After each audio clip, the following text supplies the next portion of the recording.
पिछले भाग में आपने देखा कि काव्या रूपश्री को मुक्त करने के लिए बाबा के पास पहुंचती है। अब भाग 2। लेकिन जैसे ही काव्या पास पहुंची, वे बोले, जिस आत्मा की मुक्ति तू चाहती है वो पवित्र है, पर उसके बंधन में पाप है। आईना सिर्फ शीशा नहीं, एक द्वार है उस लोक का जो न दिखाई देता है। काव्या ने पूछा, क्या मैं उसे मुक्त कर सकती हूँ? बाबा ने एक यंत्र, एक लाल धागा और एक मंत्र दिया। इस मंत्र का जाप कर, जब आईना तरल हो जाए उसमें प्रवेश कर। लेकिन याद रख, वहाँ जो दिखे सब उल्टा होगा। बुराई मार्ग दिखाएगी और अच्छाई भ्रम पैदा करेगी। उस रात काव्या ने हवेली के बीचों बीच मोमबत्तियां जलाईं, कलाई पर लाल धागा बांधा और मंत्र पढ़ने लगी। आईना धीरे धीरे कांपने लगा, फिर उसमें लहरें सी उठीं, जैसे किसी शांत जल में पत्थर गिरा हो। अचानक आईना चमका और तरल हो गया। काव्या ने आंखें मूंदकर उसमें प्रवेश किया। वो अब एक दूसरी दुनिया में थी, हवेली जैसी ही, लेकिन सब कुछ उल्टा था। फर्श पर छत के सामान लटके थे, दीवारों पर टेढ़े मेढ़े आईने थे जिनमें सैकड़ों आत्माएं छटपटा रही थीं। कहीं से किसी स्त्री की सिसकियां आ रही थीं। एक बूढ़ी आत्मा उसके पास आई। तू क्यों आई है? यहाँ से कोई वापस नहीं जाता। मैं रूपश्री को मुक्त करने आई हूँ, काव्या ने जवाब दिया। बूढ़ी आत्मा हंसी, तो फिर रघुनाथ से मिल, वही इस सब का रचयिता है। वो तुझे छोड़ेगा नहीं। जैसे ही काव्या हवेली के सबसे पुराने कमरे में पहुंची, वहां अचानक काले धुएं का भंवर उठा और एक डरावनी काली आकृति प्रकट हुई। रघुनाथ ठाकुर। उसका चेहरा जला हुआ था, आंखें लाल अंगारे की तरह, और आवाज जैसे बर्फ सी ठंडी। तेरी हिम्मत कैसे हुई इस दुनिया में कदम रखने की? वो गुर्राया। काव्या ने बाबा द्वारा दिया यंत्र निकाला और मंत्र दोहराने लगी। रघुनाथ कांपा, लेकिन फिर उसने आक्रमण किया। काव्या गिर पड़ी।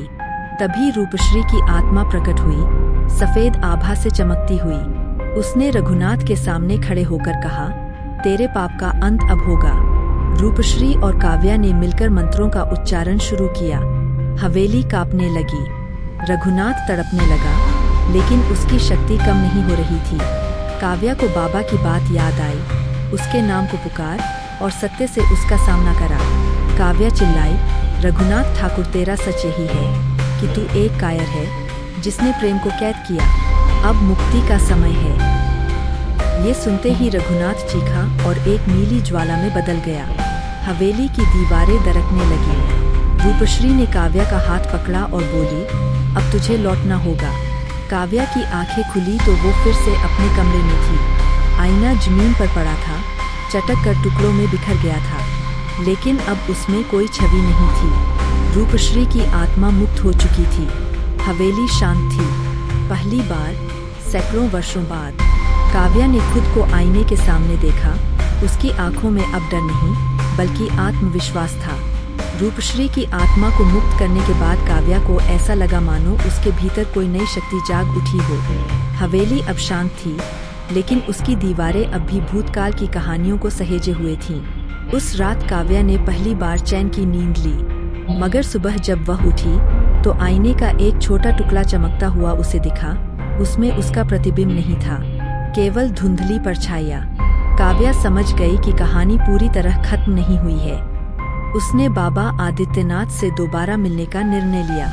इस बार बाबा पहले से कमजोर और थके हुए लगे। उन्होंने काव्या को देखकर सिर झुकाया और कहा, रूपश्री तो मुक्त हो गई, लेकिन रघुनाथ की आत्मा अब पूरी तरह भटकती हुई है।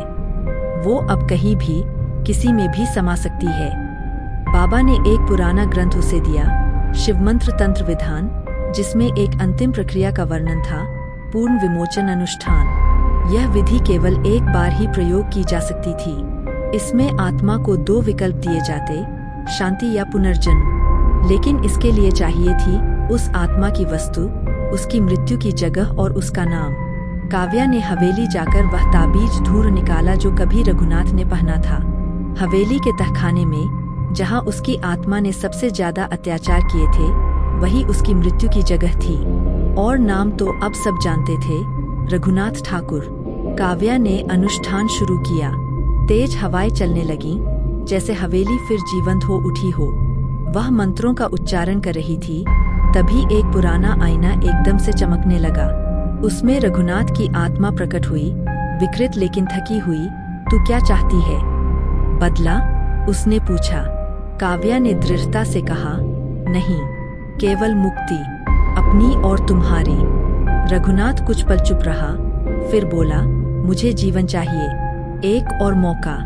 काव्या ने आंखें मूंदकर अंतिम मंत्र पढ़ा और जलती हुई धूनी में ताबीज डाल दिया। एक तेज विस्फोट हुआ और फिर शांति। आईना पूरी तरह काला पड़ चुका था। कई महीने बीत गए। हवेली अब गांव के स्कूल में बदल चुकी थी। कोई डर नहीं, कोई परछाई नहीं। काव्या अब उस स्कूल की प्रधानाध्यापिका थी। बच्चे उससे बेहद लगाव रखते थे। एक दिन एक नया बच्चा आया, शांत स्वभाव, गहरी आंखें और माथे पर हल्का तिलक। उसका नाम था रघु।